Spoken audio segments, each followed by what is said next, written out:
உங்க வாழ்க்கையை design பண்றதையே இன்னொருத்தட்ட franchise பண்ணி விட்டு இன்னொருத்தனுக்கு வித்துட்டு லைஃபே ஃப்ரஸ்ட்ரேட்டா இருக்குன்னு புலம்பனா அதுக்கு யார் பொறுப்பு? அவன் நேச்சுரலா அவனுக்கு பெனிஃபிட் ஆகுற மாதிரி, அவனுக்கு நீங்க ப்ரொடக்டிவா இருக்க மாதிரி, அவன் லைஃபுக்கு ப்ராஃபிட்டா இருக்க மாதிரி தான் உங்க டேவை டிசைன் பண்ணுவான். அவன் உங்களுடைய மூடை பத்தி, உங்களுடைய சக்சஸை பத்தி, உங்களை பத்தி கவலைப்பட போறானா?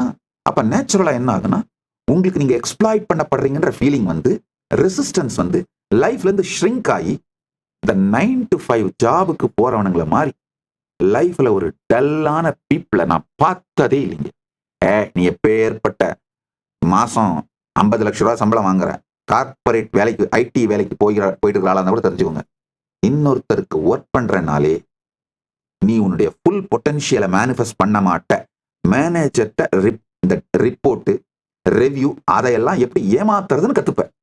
எப்படி டெக்னிக்கலா இல்லாத பிரச்சனைகளை உருவாக்கி அந்த பிரச்சனைகளை இருக்குன்னு அதை எடுத்து கண்டுபிடிச்சு சொல்றதையே ஒரு வேலையா மாத்தி, அதுக்கப்புறம் அந்த பிரச்சனைகளுக்கு தீர்வுன்றதுக்காக ஒரு வருஷத்தை இழுத்து, இதுல எல்லாத்து மூலமாவும் மேனேஜரையும் கம்பெனியும் ஏமாத்திட்டு ஜாலியா இருக்கிற உன்னையே தோள் தட்டிக்கிட்டு ஒரு பெரிய ஹாப்பினஸ் இந்த வட்டத்துக்குள்ளேயே உங்களை அடக்கிக்கிட்டு, அதுக்கப்புறம் இந்த வட்டத்துக்குள்ள நீங்க சிக்கிக்கிட்டதுனால இந்த வட்டத்துக்குள்ளேயே இருக்கிற மாதிரியான வேற வேலைங்களையே தேடி சுத்திக்கிட்டு, கழுத கெட்டா குட்டிச்சோறு, அதுக்கு வேற என்னதான் பண்ண முடியும்? இந்த குட்டிச்சோறு உடஞ்சிருச்சுன்னா வேற ஒரு குட்டிச்சோருக்கு போகும். அந்த குட்டிச்சோறு இடிச்சு கட்டடமா கட்டிட்டாங்கன்னா இன்னொரு குட்டிச்சோருக்கு போகும். இப்படிக்கே வாழ்க்கை முடிந்து விடும்.